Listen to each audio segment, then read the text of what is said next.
Good morning, good afternoon, or good night, my fellow Chibits. Today, I'm here to bring all of you the weekly anime review of Shomin Sample.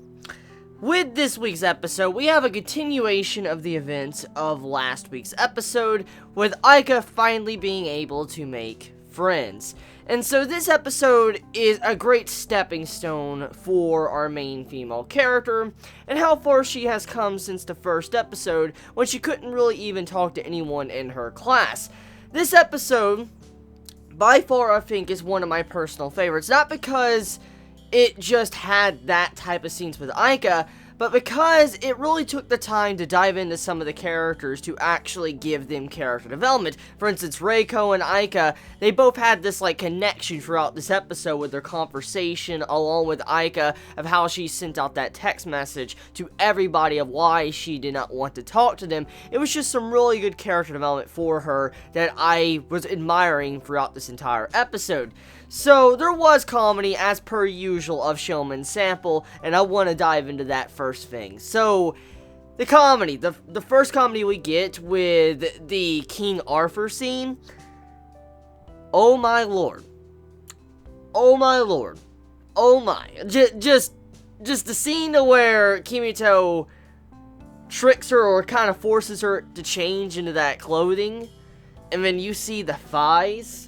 And he's like, look at those thighs, King Arthur! And he's like, oh my god, it's perfect, look at those plump thighs. I'm like, whoa. Just we got to really see the extent of Kimito's character, his mindset in this episode. Because we've seen slight hints at his character in the past with, how he likes thighs. But with this episode, we get an entirely different viewpoint, because he was more open about it. It didn't seem like he was trying to suppress it a little bit. It seemed like he just could not hold back in this episode when he was just looking. He's like, oh my god, those thighs and all that. I'll never, put you down. I'll always love you. And when you saw her run away and all that, it's like, oh, you're stupid and stuff. She, ran away. It was kind of like, she thought he was confessing to her. So it was a very sweet scene that I laughed my ass off. Probably one of the best scenes of the episode in terms of comedy, if we're not counting the character development that Aika got with her conversation with Reiko. Now, the other comedy scene of this episode, we have a bath episode. And personally, I've said this many times in other reviews, I'm just not a big fan of spa or bath episodes, because it's always in these type of series, and they're usually always the same. But I can't really put this one down that much this time, because with this episode of Shomin Sample, it changes the ballgame up just a little bit. You have it to where Aika, even though it's not counted as a kiss, she has to give CPR to Kimito because he loses oxygen. He goes unconscious because he drowns, because he has to hide himself in the bath.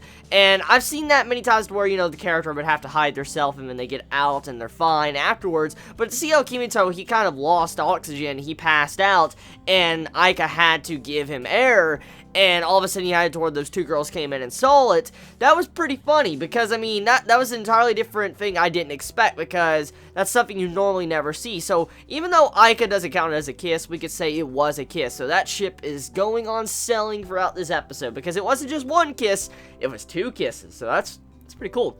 So I'm getting my romance. I'm kind of happy to see that. I'm liking to see my romance progress, because lack of romance this anime season.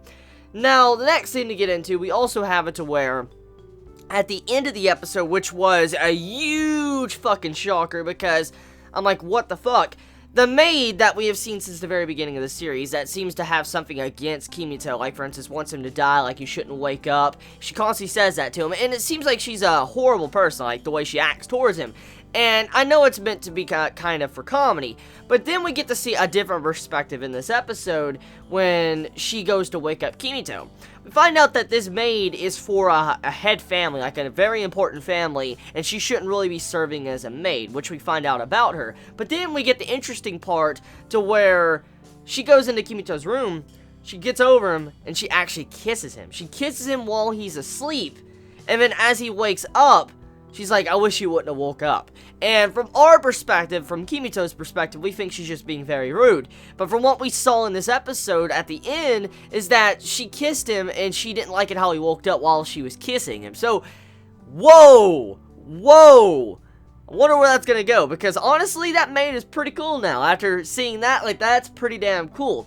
So let me know your thoughts in the comments below. I mean, how do you all feel about this maid at the end of the episode? How do you feel about Aika's character development? How do you feel about Reiko and her hatred towards Aika? How do you feel about everything that happened this episode, like with the King Arthur scene? Let me know your thoughts in the comments below. Please be safe. Chibi out.